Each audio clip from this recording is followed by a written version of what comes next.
欢迎回到寰宇全世界，我们继续来关心的就是呢，现在大家都知道全球呢进行这个天下为中啊，但是有一句话您一定有听过，就是理想很这个什么丰满，现实很骨感。哎，谢谢。好，那所以呢，天下为中到底有效呢，还是说只是嘴上说说而已啊？我们就来看一下现实状况是如何。华府呢正式把大疆无人机列入了这个受到管制的清单，而在政界更是高喊说有国安风险啦，中国大陆啊监控全美啊，但现实呢却是全美国有80%左右的农民在使用大疆无人机，大疆的商用市场市占率高达了90%。农业方面呢，有80%的农民呢靠着大疆无人机啊去喷洒、测量啊、绘图啊，还有巡田哦。警消的救灾也是啊，包括搜救啊、火场啊、夜间的红外线，全部也是靠大疆的无人机。商用市场方面呢，85%的从业人员也坦白说，哈，这个进了大疆，恐怕2年之内他们就得面临倒闭的危机。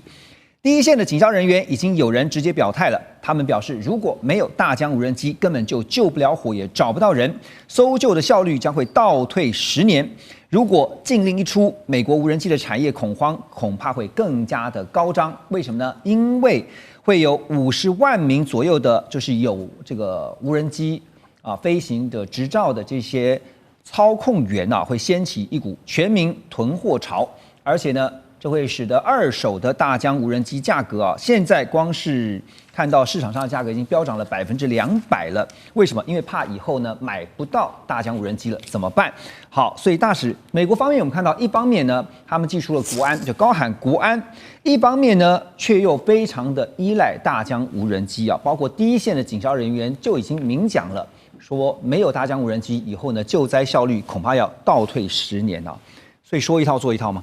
对，其实美国现在搞国安搞过头了啊，其实骨子里其实想搞保护主义，因为它这个产品啊，让压着美国本土的这些无人机是没有任何的生机啊，所以他就是把它挡在外面，想要让这个美国自己的这些产业能够生存下来。所以你要说无人机有多大的安全国安顾虑的话，我看是不高，哎，真的是不高。因为无人机事实上它大部分都是在怎么搞一些低空经济的，又不是搞高空监测的，哎，那它的低空经济事实上的话，主要现在在很多地方，比如说主要有这个摄影啊，这个影视制片的时候用到这个无人机，对，另外还有这种测绘的技术啊，进行测绘，那么空中测绘，然后巡视检查，然后救援、农业、哎治安，这都有。那这些部分呢？事实上的话，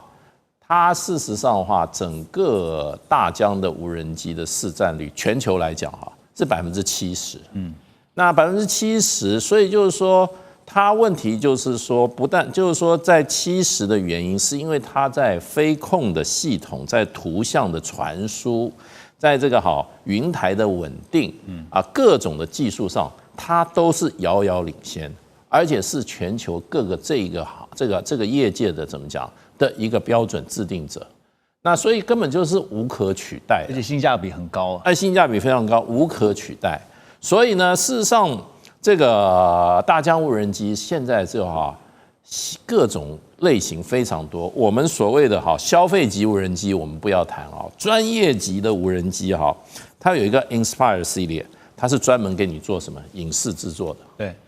另外还有一个 Hattrick 系列，它做什么呢？它主要是可做这种测绘遥感测绘巡检跟救援的，就是美国的消防，甚至美国的这个治安单位要用的，是因为它可以搭载一种传感的一种传感器，这种传感器可以有激光雷达，可以做什么多光谱的这种相机，还有红外线的相机，那就变成这种专业的测绘监视。然后你要这个现场火场的搜救、火源的搜救，这都是要来依靠这种无人机的，人进不去的，人没有办法接近，无人机可以接近。另外还有就农业无人机，它主要在做什么呢？它做喷洒的，就是说精准喷洒。你今天这种你这种大规模的乱洒，人家是精准喷洒，去喷洒农药，更有效率区域，对啊，然后还可以播种，然后还可以怎么样？农地的测绘，所以这些部分已经在深入到这个很多行业，而且行之有年了。行之有年了。那美国现在突然，我觉得把这个无人机把它禁掉，事实上的话，我认为是打着安全的幌子，实质上实行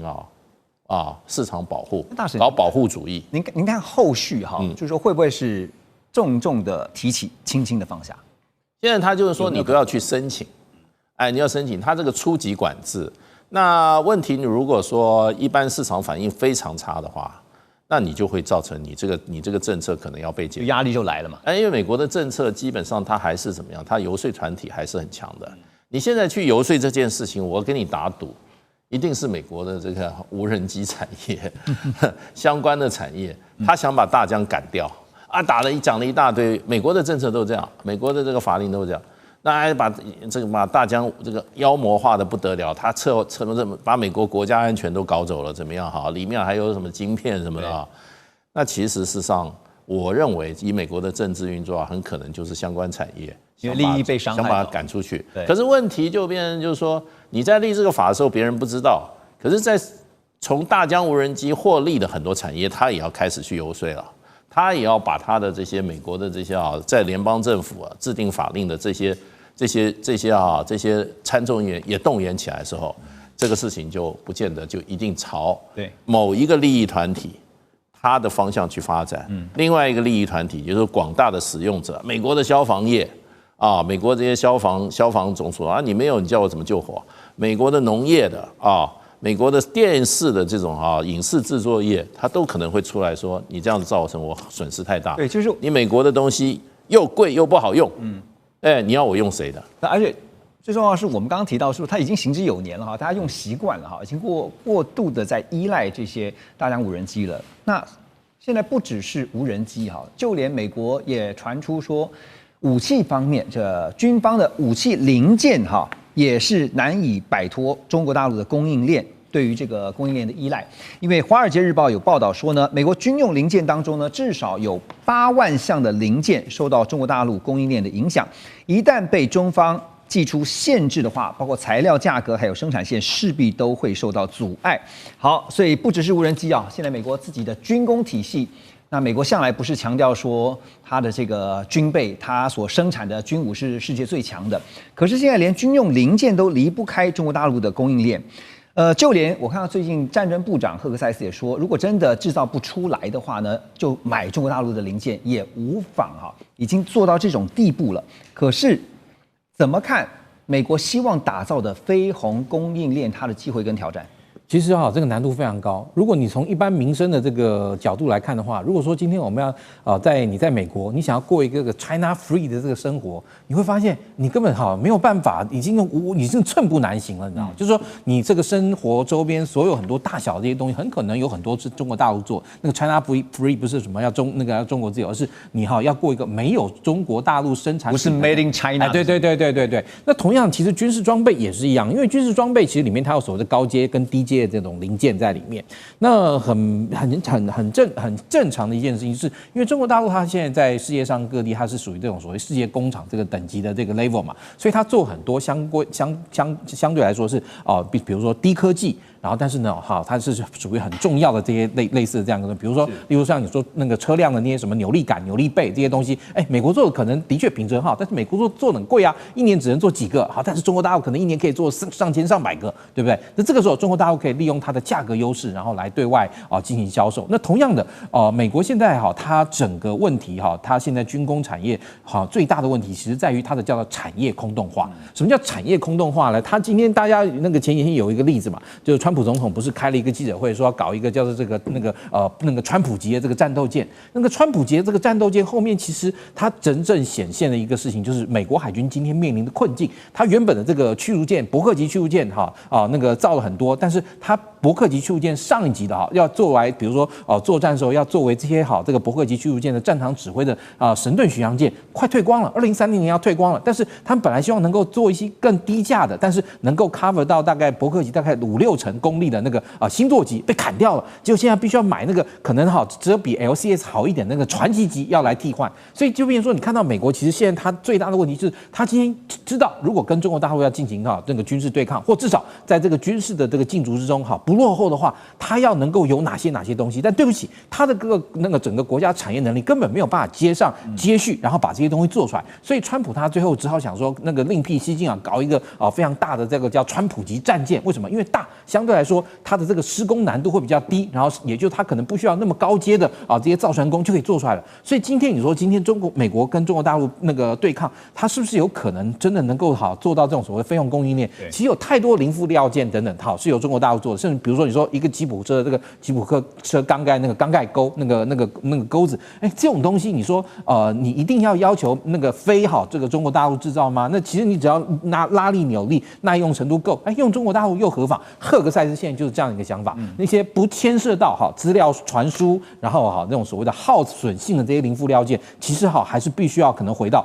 用中国大陆相对来说便宜而且可以大量稳定供应的这种料件，但是让美国这个产能去转向生产高阶的高精密的这样的东西。这个点出了就是一个国家的整体实力跟它的制造能力是大大的有关系。现在美国，你说像以前美国制造这样的一个辉煌时代，还有没有可能再重新出现呢？恐怕一个字难。好，那中方呢还有一项让华府会睡不着的王牌这张牌是什么呢？就是药品供应链。中国产业世界网就指出呢，在大陆这边供应全球70%以上的抗生素原料。纽约时报更报道说，有将近700种的美国药品，至少一项关键原料只在中国大陆生产。有分析就认为说，这就是比稀土会更严重的核弹级威胁就原料药的供应。好，但是听到这边，很多人会好奇，为什么中国大陆能够掌控36%全球36%的原料药的市场？它最主要的原因是什么呢？我觉得这几趴、30几趴，这我倒不是我的重点。我倒觉得您刚讲那个难呐，美国现在要 Make America Great Again， 最主要就是要制造业回流。你看川普做了多少的大动作，他在关税撕破之下，就是要你制造业回来，包括现在韩国的船要回去。是，但是这个呢不是制造业，算化工业或者是 biomedical， 就是生化医学、生化医疗。那这种科技呢？但是你说，也需要中国吗？哇，那个美国真的很惨，制造业不行，其他也要靠，因为这跟什么？跟人身健康跟人身安全有关呢。因为这是药品这也很重要。所以呢，对他们来讲，真的是开始有头痛了，你知道吗？我今天要讲说，我们讲飞鸿真的现在太难，什么都一样，稀土这个无人机，刚刚讲到的军事，这个飞鸿就像 AI 非台积电太难一样的道理嘛。现在制造业也真的非稀土太难了那这个也就是飞鸿太，为什么呢？因为我要强调的是，你刚刚讲到700多种药品它的这个最少有一项原料要靠中国。对，你知道为什么？因为这个太重要了，因为它这个原料药叫做 API 叫 Active Pharmaceutical Ingredient。你去查一下，它什么呢？它这中文叫做活性的药品，你知道吗？它就是这个叫活性药，你知道吧？活性药呢，它是怎么样让你一个药能够真正发挥效用的里面很重要的元素。也就是说，可以说是你这个药品做出去，你吃个药丸上去，这里面有一个能够刺激你能够真的发生效用的那个东西，也就是等于这个药品制造出来的上游了。那这是 key 嘞。对啊，它当然是 key 所以它 hold 住了这个东西，也就是控制了这个关键。所以你说36%大概就是说它的所有的药品里面大概有36%是被它控制住，就控制原料就够了。因为我们有人就把它称为叫救命药。坦白说，你像美国做抗生素，你知道大家都熟知抗生素嘛？当然我不太吃药了当然，到抗生素呢，有人说，甚至有人很依赖，你知道吗？你就发生哪些问题，就用抗生素，那从头这个疗效到底。可是如果没有这个原料，没有这个 API， 我跟你讲，你大概就没有办法发挥效果。你不觉得就被中国控住了吗？所以有人就把它称为这个，中国现在还hold住一个叫医疗霸权美国靠美元霸权，它医疗霸权也非常重要。说我刚刚强调，人身的健康安全真的都要靠它。如果中国真的在这边做一些